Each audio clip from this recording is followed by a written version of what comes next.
when a German U-boat commander dives to avoid an incoming enemy aircraft,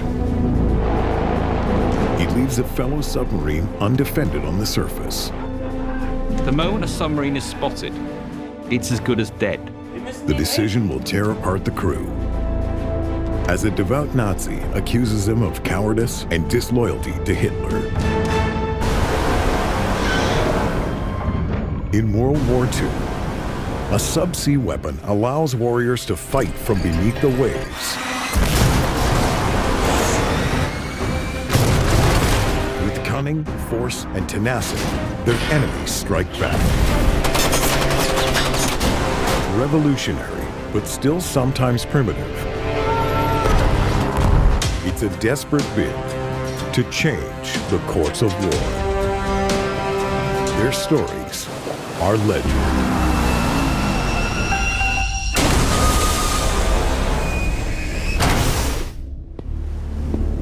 May 21st, 1942, the Caribbean Sea. German U-boat U-103 is on its 7th war patrol near Cuba. The hunting is plentiful.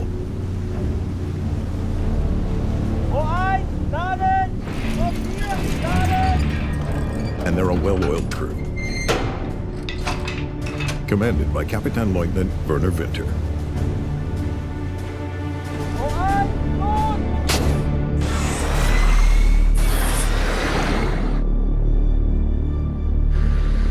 After a 2-torpedo attack, sinks a freighter.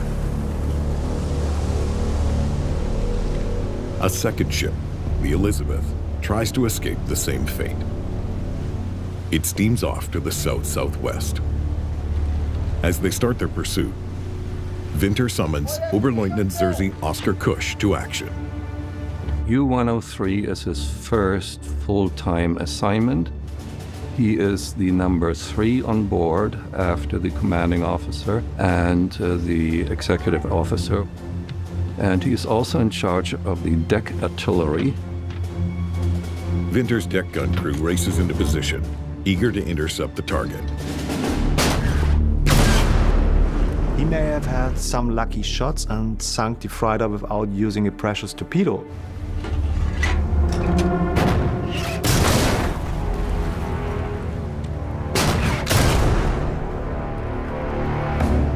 Crew aboard the Elizabeth fight back and open up their guns to turn the tables on Werner Winter. He's very disappointed because he's more vulnerable to artillery fire than the freighter itself. Determined to sink the Elizabeth, but unwilling to risk any damage to the hull of U-103. Winter orders his first watch officer to launch another torpedo attack.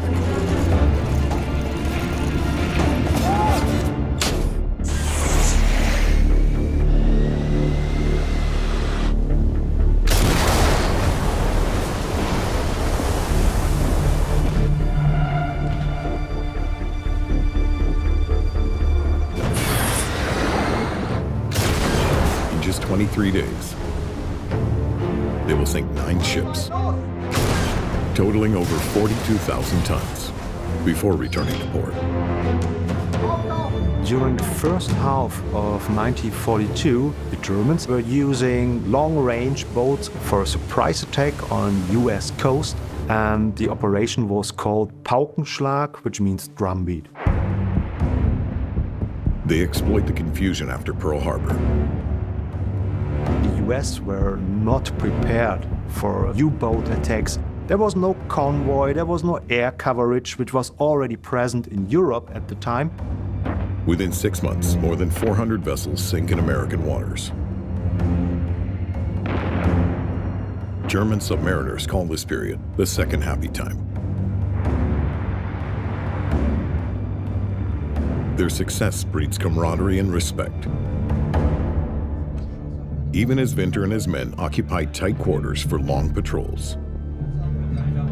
In a submarine, you don't have that much space to get away. And so that may create something special. One could almost call it a cocoon, where different rules applied compared, say, to surface vessels. It was quite accepted to voice your political opinions. Winter's young second watch officer, Oscar Kusch, thrives on the lively debate. As a teenager, Kusch had refused to join the Hitler Youth. He would apply to the Kriegsmarine in 1936, torn between wanting to serve his country and hating its Nazi ideology. The ethos of the U-boat arm fostered this kind of thing, the U-boat spirit, as they called it, and one of their tenets was that you would not rat on others. Within a year of the attack on the Elizabeth, Oberleutnant Oscar Kusch earns his own U-boat with excellent endorsements from his former commander. They were absolutely stellar. So many things that Winter would have had to do, Kusch almost instinctively solved for him. The new commander of U-154 is just 24 years old. He introduces himself very, very well by stressing not how many decorations he had earned, but about his experience. He had the heart of a seasoned mariner in him, and I can imagine that his crew liked to hear that. But by March of 1943, the war has changed for Gross Admiral Karl Dunitz's U-boat crews. After the so-called happy times, the Allies answer back. They established convoy system, they established air controls, air patrols, and so on. And times were getting harder for the German submarines to operate off the US coast. German submarine losses each month double. As U-boats are lost, so are well-trained crew members. Veterans move to newly commissioned submarines to fill out their ranks, and existing crews get replacements. Oberleutnant Zersy der Reserve Ulrich Abel has been assigned to U-154 as first watch officer and will be second in command. In civilian life, he was a county judge. He served previously on a minesweeper, and this will be his first war patrol aboard a U-boat.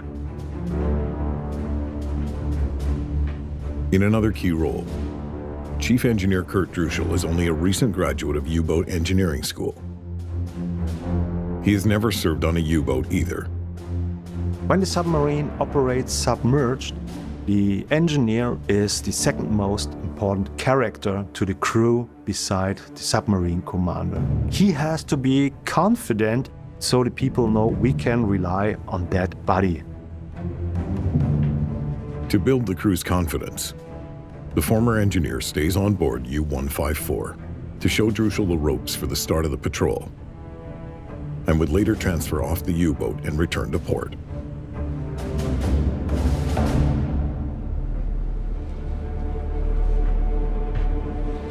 In his role as the new commander, Kusch settles in aboard the submarine.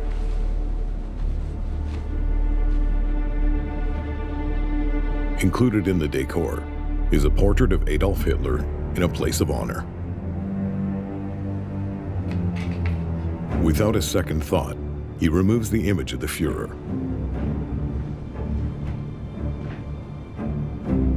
And dispatches it to be hung elsewhere. There's a symbolic dimension to this, but it's typically Kusch. He sees something that runs against the way he feels. He will take care of it. He didn't want to wake up in the morning and his first look was at Hitler. He could do without. Kusch replaces the picture with one to his liking. If there's any doubt, it's their first real split. It sets the tone, it shows them that Kusch politically will be on the very opposite side of where they find themselves. When U-154 leaves for its fifth war patrol, They depart from the U-boat base at Lorient, France. Kusch and his new crew travel thousands of kilometers to the southwest Atlantic off the coast of Brazil.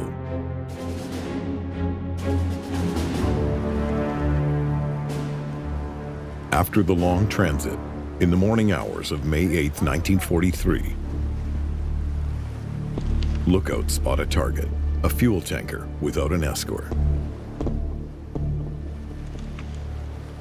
Fuel is used by tanks, fuel is used by aircraft. If they destroyed tankers, they take away the ability of the Allies to transport this very important raw material. The new commander orders their first strike.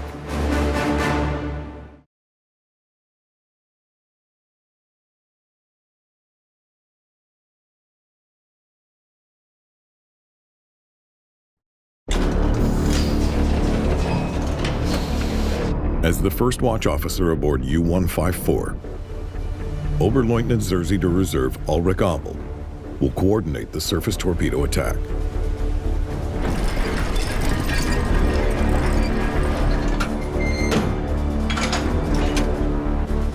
Despite an unexpected zigzag by the target,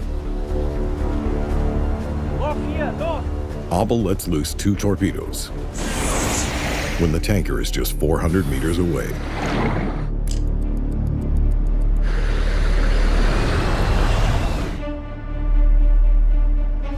Even at that very close range, they don't score a hit. This is, of course, a very dark moment for the crew. How can you miss a big 8,000-tonner with 2 torpedoes? But Abel manages to do that, and is probably a reflection of his training. Minesweepers don't shoot torpedoes. As the tanker speeds up, Kusch must salvage the situation and assumes control of the attack. With some adjustments, he sets up another salvo.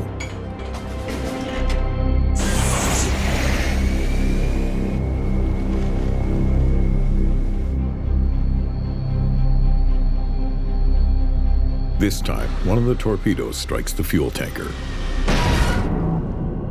The crew could hear an underwater metallic sound, almost like a car crash. And so they figure out, yes, we hit that vessel, but it did not explode. Alerted by the strike, the tanker called Moto Carline sends out distress calls.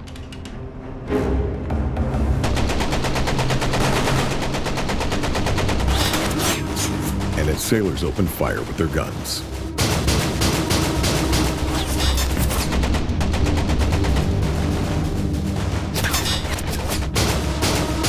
Not wanting to expose the U-boat to a lucky shot,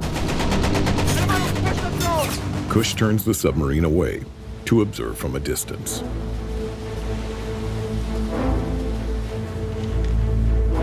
Later, as they watch, there's an explosion. They could not know that the torpedo was actually stuck, and then something must have happened. Maybe a fire broke out, and then that thing just went off like a delayed detonator. It seems the torpedo lodged in the ship's hull finally activated.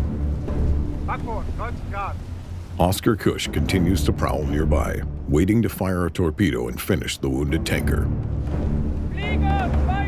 when a danger above draws their attention away. A PBY Catalina bomber closes in, alerted to the presence of the submarine by the tanker. Kusch orders the U-boat down.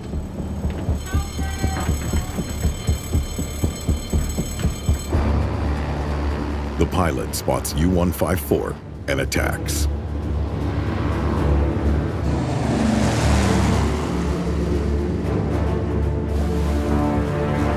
As the U-boat dives,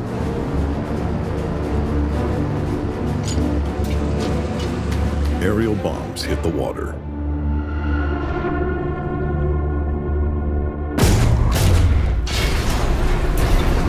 There's this feeling of helplessness, of not knowing whether the next one will be the one.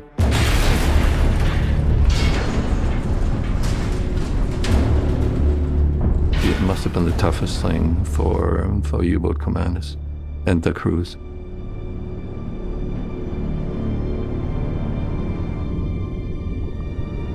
Kusch and his men escaped the underwater bombs, but missed their opportunity to sink the fuel tanker, which limps back to port despite the damage.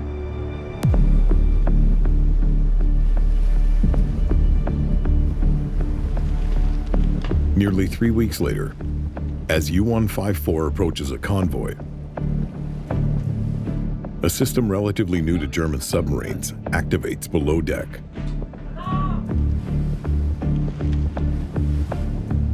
The U-boat carries a passive radar receiver called a Matox.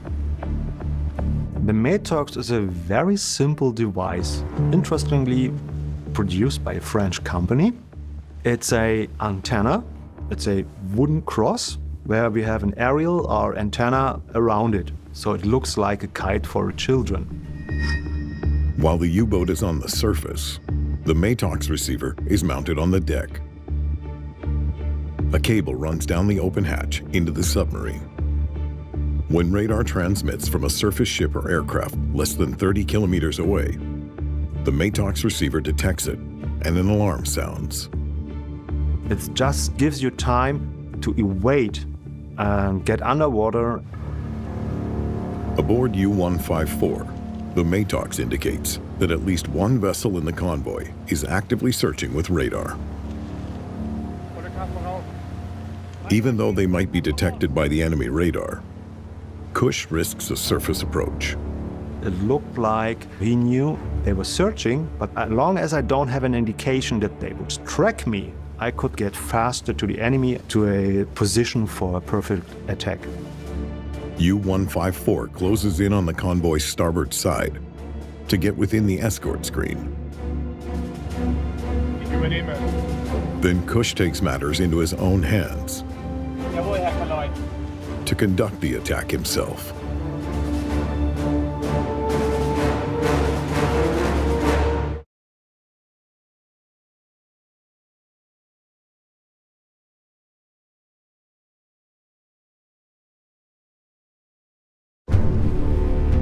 With a spread of torpedoes to target 4 ships, Oberleutnant Circe Oskar Kusch launches an ambitious attack.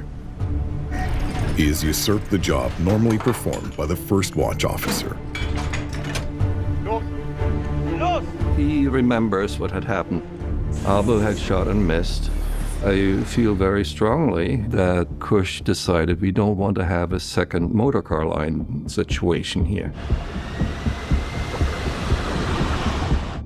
Using all 4 torpedoes available in his bow tubes, he scores hits. The distance to the convoy was perfect. But Kusch isn't finished. He spins the U-boat around and fires their 2 stern torpedoes at an 8,530-ton fuel tanker. Kusch's decision to prosecute the attack himself delivers results.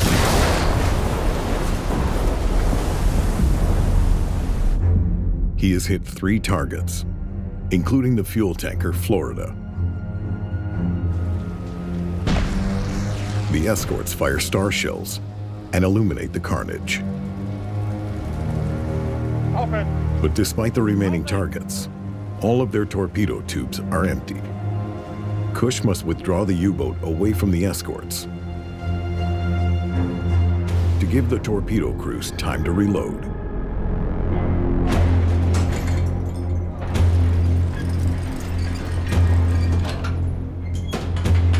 When they are ready, Kusch considers another approach.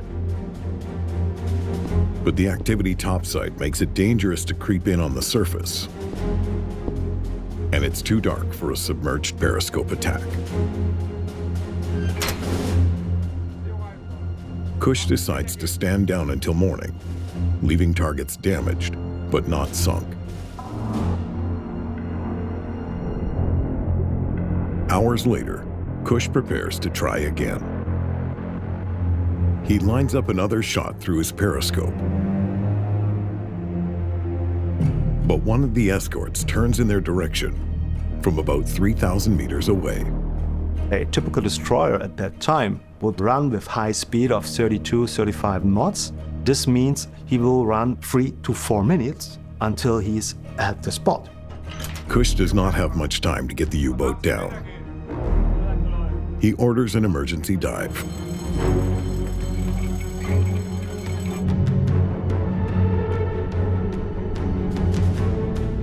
As U-154 goes deep, the job of Chief Engineer Kurt Druschel is to relay commands to the dive crew.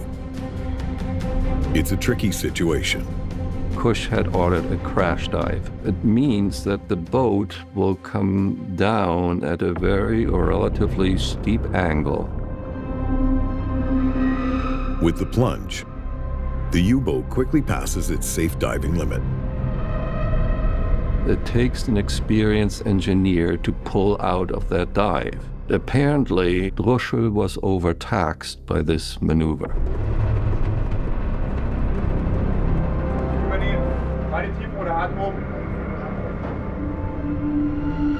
Kusch maintains a calm presence despite the danger. No submarine commander would try to find out what the crush depth of his submarine really would be. Don't want to risk to get to that security margin.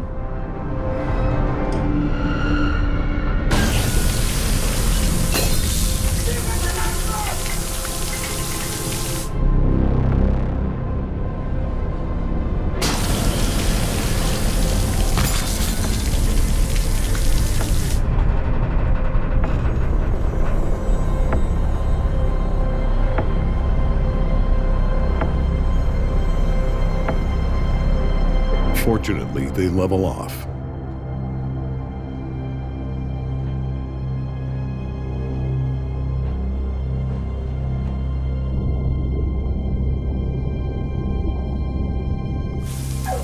But the rapid descent exacts a toll from the U-boat. Pumps, vents, and valves start to leak. U-154 can no longer pursue the Allied convoy.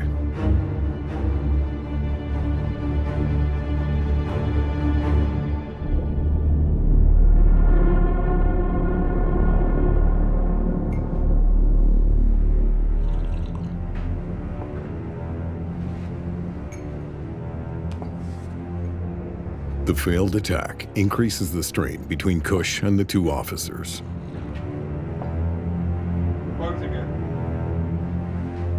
I think we can all understand the tensions that would emerge between a highly intelligent commander with imagination, with experience, and so on, and someone who's 7 years older and who must have approached Kusch often with envy, with feelings that betrayed his own shortcomings. By mid-June 1943, they still suffer from leaks and other mechanical troubles. Their surface radar warning unit, the MATOX, has also stopped working.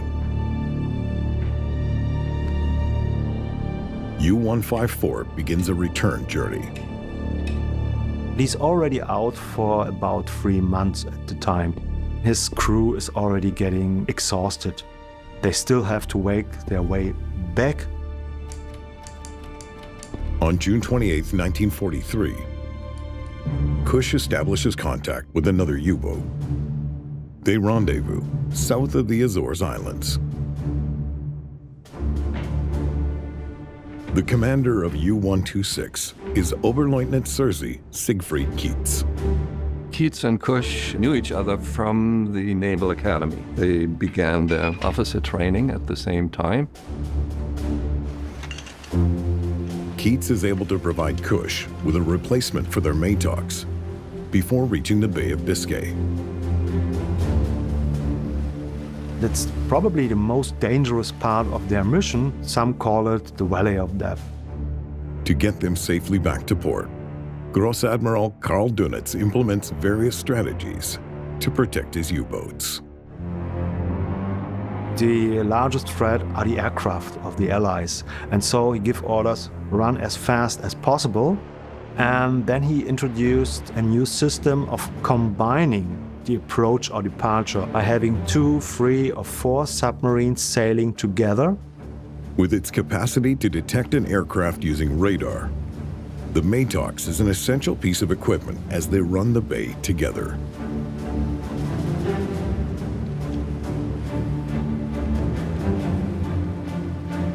Just before 3 a.m. on July 3rd, the Maytox set supplied to Kusch activates. Within seconds, U-154's conning tower is flooded with light.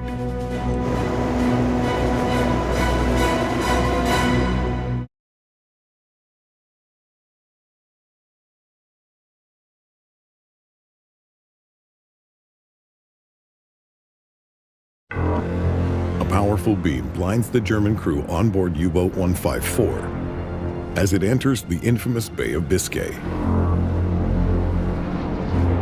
A Wellington bomber flies low over the water. By 1943, the Allies are mostly using Wellington bombers. They're twin-engined aircraft, they're able for long-range operations, especially once you fit in extra fuel tanks, and they're fairly easy to produce or remake if you're converting Bomber Command 1s to Coastal Command 1s. A ley light is one of their new accessories. A very, very powerful light. In fact, the first versions were literally searchlights, which are being fitted onto aircraft. The moment a submarine is spotted, it's as good as dead. Oberleutnant Zerzy Oskar Kusch's gun crew mobilizes. However, the gun jams, and they can't get off a shot. But the aircraft bypasses U-154 and pursues U-126 instead. For some reason, the British pilot apparently decided that Keats was the easier target. So he left Kusch alone for the time being and concentrated entirely on Keats. The Wellington drops aerial bombs into the water near U-126. Before the aircraft can come around for another pass, Kusch orders an emergency dive. The last things that could be seen from Kusch's boat was that the crew of Keats's boat had trouble with the Maytox antenna and cables. In case of an emergency dive, they have to take the Maytox antenna, take it with them downstairs to close the hatch to start the diving process. With their own bridge clear, U-154 slips beneath the waves.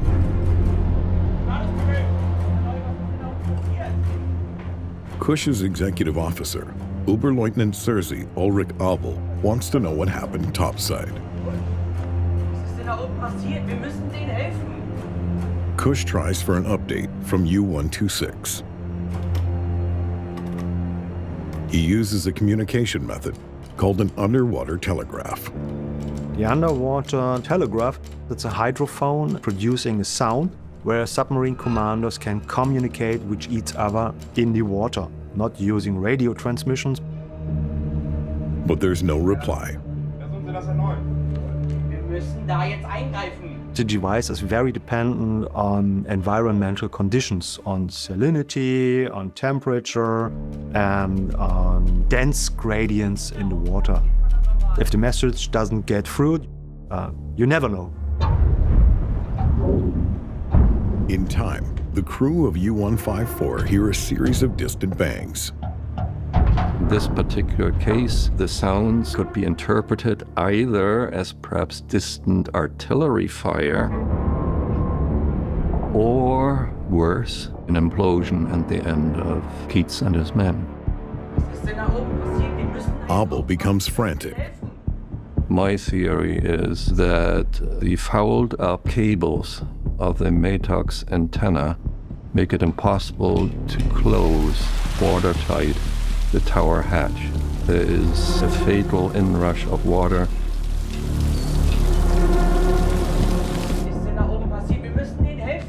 Abel demands they surface to search for U-126 and its crew. Like Kusch, he also has a friend on board the other U-boat. Abel had the notion that there was still something that could be done under the circumstances, that he needed to return to the surface, have a look around. Kusch remains submerged. He prioritizes the survival of his men. Keats is never heard from again.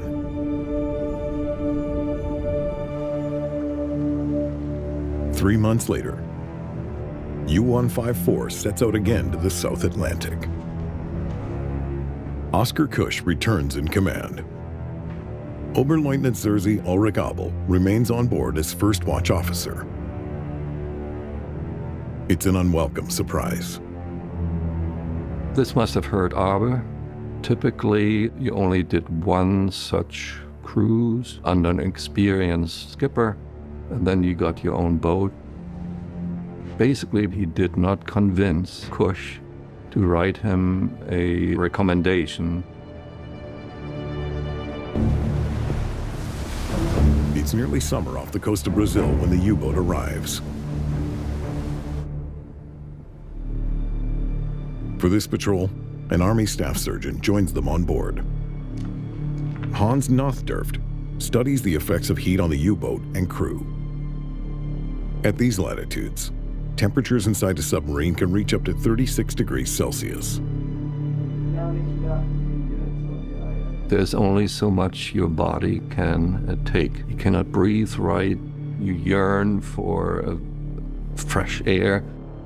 These long patrols to South America are so different to the patrols in the North Atlantic. German submarines do not have any refrigerators, as the Americans had. No ice-cold Coke or ice cream on a submarine.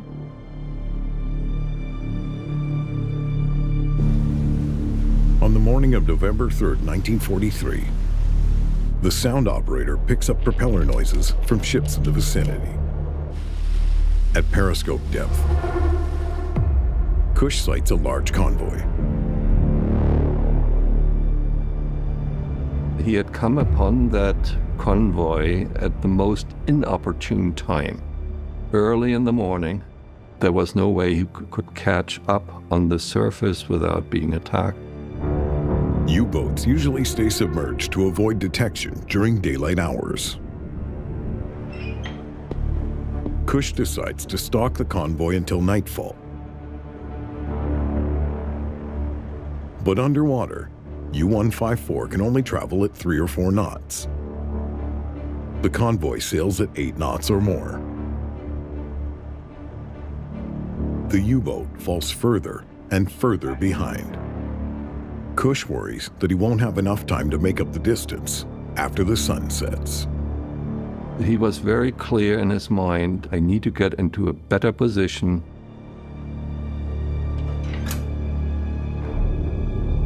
So in mid-afternoon, Kusch comes to the surface and risks a daylight approach to catch up.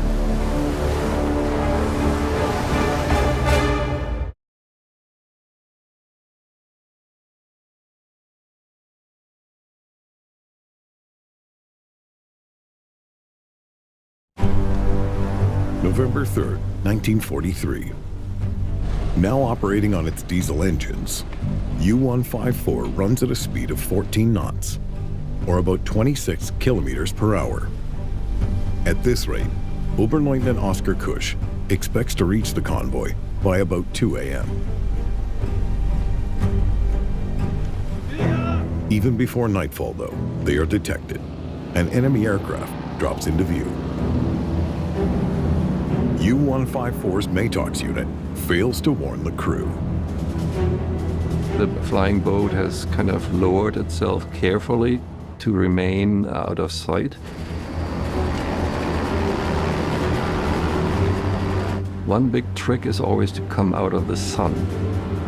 With a moment to choose, Kusch orders a dive.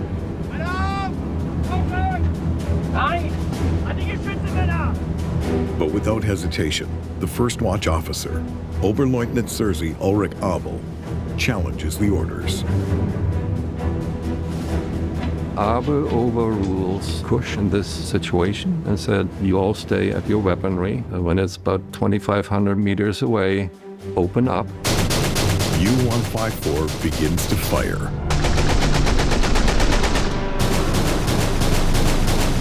At a range of 1,000 meters and under attack. The Catalina aircraft alters its course to drop its payload.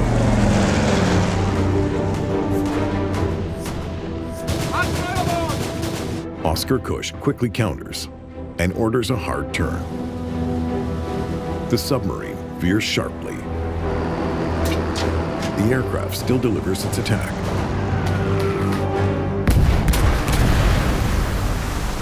.500-kilogram bombs explode as little as 20 meters away from the U-boat. There's a lot of concussive force. Shrapnel from the bombs may pierce through the pressure hull of the submarine. Kusch orders another dive. And this time, everyone complies.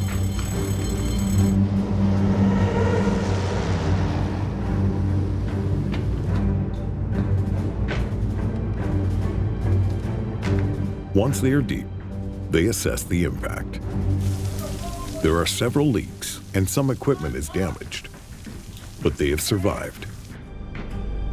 It's a moment of working together. Abel distracted the aircraft with gunfire, and Kusch orders the sharp swing to evade the bombs. That's what saves them. This almost unspoken cooperation under pressure. The old minesweeper commander and the old U-boat commander getting it right. Back at periscope depth, Kusch observes that the Catalina still circles. There is no way to return safely to the surface. And submerged, they still lack the speed to catch the Allied convoy as they had the day before. 25 Meter gehen. Kusch decides to abandon the chase. Wir sollten angreifen, dürfen nicht zögern. But Abel and Chief Engineer Kurt Druschel pressure Kusch to surface despite the presence of the plane, believing they can still catch the convoy. Wir können sie schnappen. Nein. They, I don't think, ever could feel the responsibility that rested on Kusch. Not just for the boat, but for all the men, including the two of them who always criticized him. I think they were incapable of thinking beyond the low-hanging fruit that they thought were within their reach.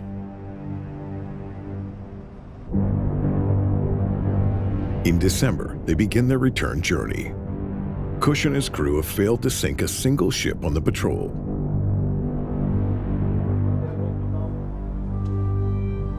Before they arrive in France, Abel and Druschel approach Staff Surgeon Hans Nothdurft with a brazen request. They press the army officer to turn Oskar Kusch into the authorities. He was the highest ranking officer on board. He was not a Navy guy, and so it could appear as though he had no horse in the race.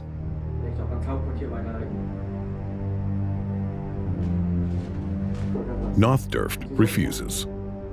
In addition, he asks them not to report Kusch when they arrive in Lorient without him, hoping time and distance would cool the emotions on board. So this was a promise they gave him out in the Atlantic, and that is the situation when they finally reached Lorient again, just before Christmas in 1943. Abel agrees. It's a vow he will not keep.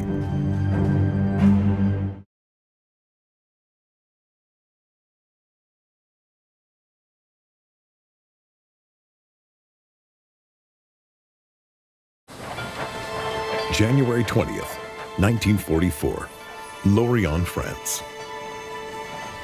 Oberleutnant Serzi Oskar Kusch commander of U-154, is recalled early. He's arrested at the train station.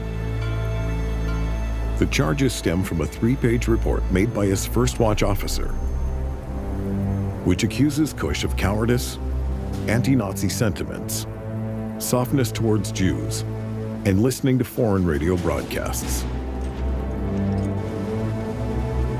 Within 6 days, a military tribunal finds Kusch guilty of continuously subverting the military strength.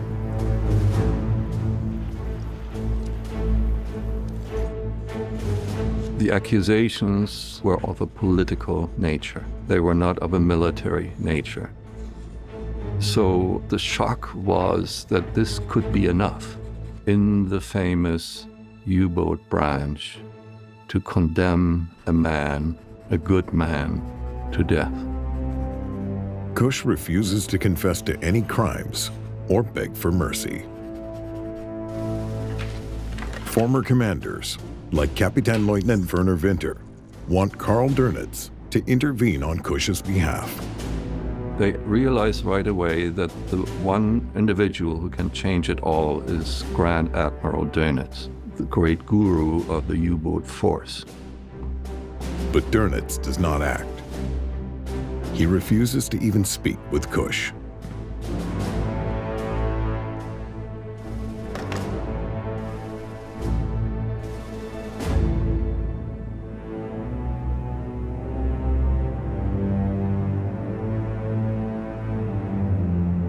On May 12, 1944, Oskar Kusch faces a firing squad.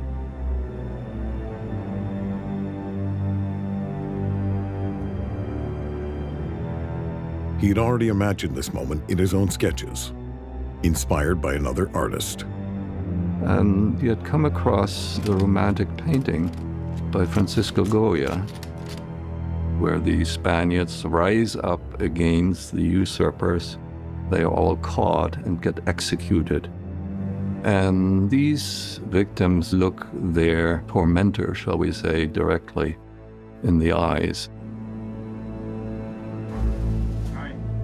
Kusch, too, will refuse a blindfold. Anlegen!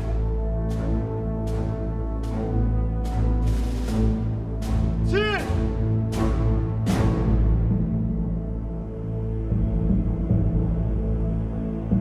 Feuer!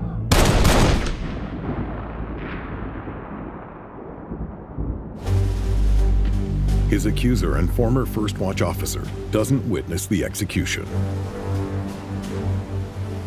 Less than 3 weeks prior, Oberleutnant Ulrich Abel leaves on his first patrol as commander of U-193. His own people must have felt great apprehension about serving under someone with that kind of background.